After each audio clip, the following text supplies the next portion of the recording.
Well, one of the more important things to understand and appreciate about an enzyme is to understand that it does not affect the equilibrium of reaction, just like a catalyst doesn't affect the equilibrium. So what that means is our enzyme does not affect the free energy of a reaction, so our delta G. Slow reactions, what the reason that they're basically slow is they face a significant activation energy barrier. And it's worth noting that symbol right there. So it's delta G, and then this that I'm underlining now is a double dagger. So delta G double dagger tells you about the activation energy rather than the free energy of a reaction. So to say an enzyme does not affect the free energy of a reaction might seem a little bit confusing, but it's a specific kind of subsection of that free energy, and that would be that activation energy. So slow reactions face significant activation barriers that must be surmounted or overcome during the reaction. Enzymes increase reaction rates, K, by decreasing this delta G double dagger.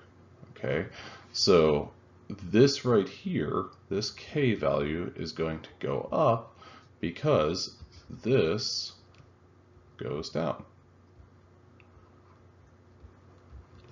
And this goes up. Okay, I know that that's always something that confused me and I struggled with because I remember thinking about an energy or free energy of a reaction. Oh yeah, well that's gotta go down. No, it doesn't.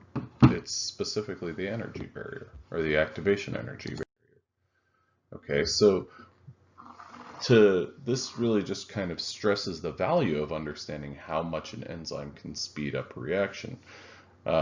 We have enzymes, or there are enzymes that are known that can increase the rate of reaction by 10 to the fifth, which this kind of takes you back to Gen Chem 1. And so thinking about scientific notation, well, 10 to the fifth, we're talking about something speeding up a reaction. What would that be, 1 million times approximately? Yeah, 1 million times. Compared to, at the bottom here, our extreme example is orotidine monophosphate decarboxylase. That's going to speed up a reaction 10 to the 17th. So that's a lot of zeros. Okay. So this right here shows us our free energy diagram and our reaction coordinate free energy diagram. What it shows is our substrates and their starting free energy compared to our substrates indicated by S. These are our reactants. So you could kind of think about this as at that place, I'm just going to draw A plus B. Let's say that we have two substrates. And then what we have to do is we have to ride this roller coaster and get up to the top here, get up to our transition state, or get up to the top, or get to our transition state, I'm sorry. Oopsies.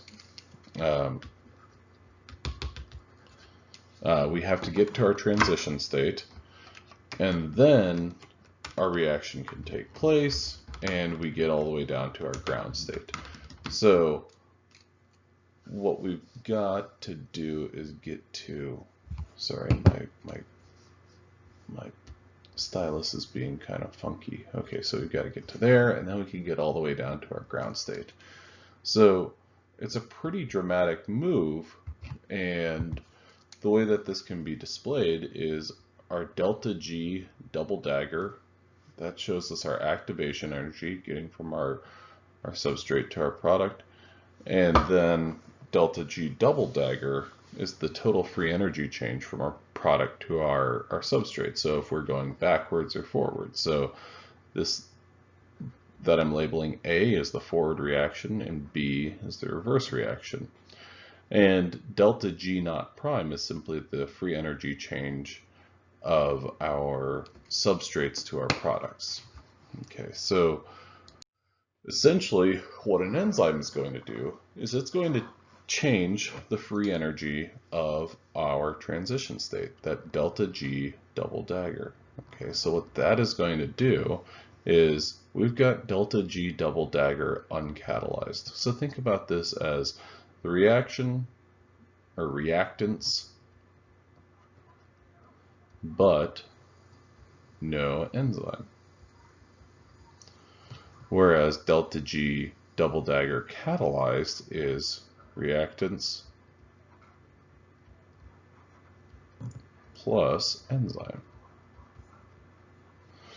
And this delta G double dagger being significantly lower, so basically from that point to that point, so I'm going to label it from point A to point B, that shows us our free energy change, or our free energy activation that we're saving by utilizing an enzyme. And so the significance of these three peaks, so 1, 2, 3, there's really not too much significance there. We'll get into it a little bit more, but this is our substrate binding with our enzyme, going to this transition state, and then going to our energy, or our enzyme plus our product, and then finally being released as the free product.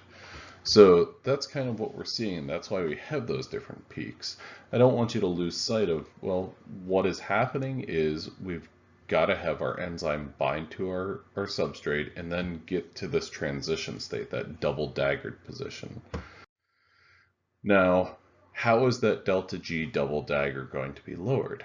Well, an enzyme organizes reactive groups into close proximity. So think about that as the folding of a protein. So that protein is going to fold and contort in a specific shape or fold so that there are highly reactive groups, amino acid R groups that are in close proximity and are positioned properly. So an uncatalyzed bimolecular reaction, two free reactants are going to come together, and a single restricted transition state conversion is entropically unfavorable. So getting to that position is not a favorable move. An uncatalyzed unimolecular reaction, flexible reactant, rigid transition state is entropically unfavorable. Okay, so what we have here is a restricted transition state versus a rigid transition state, and those both present an entropically unfavorable structure. A catalyzed reaction, on the other hand, now I'm going to put a smiley face here because it makes me happy. There we go. The enzyme uses the binding energy of substrates. So in the process of binding to that substrate, we're going to organize the reactants to a fairly rigid ES complex. Okay, so that is the enzyme and the substrate. They are bound together. The entropy cost is paid during the binding of that substrate. So our rigid reactant complex leads to a transition state conversion that is entropically neutral. So we're not trying to get to entropically favorable, we just want to get away from entropically unfavorable to entropically neutral. And we want to account for that entropy change, and that entropy change is basically mitigated as our substrate binds to our enzyme.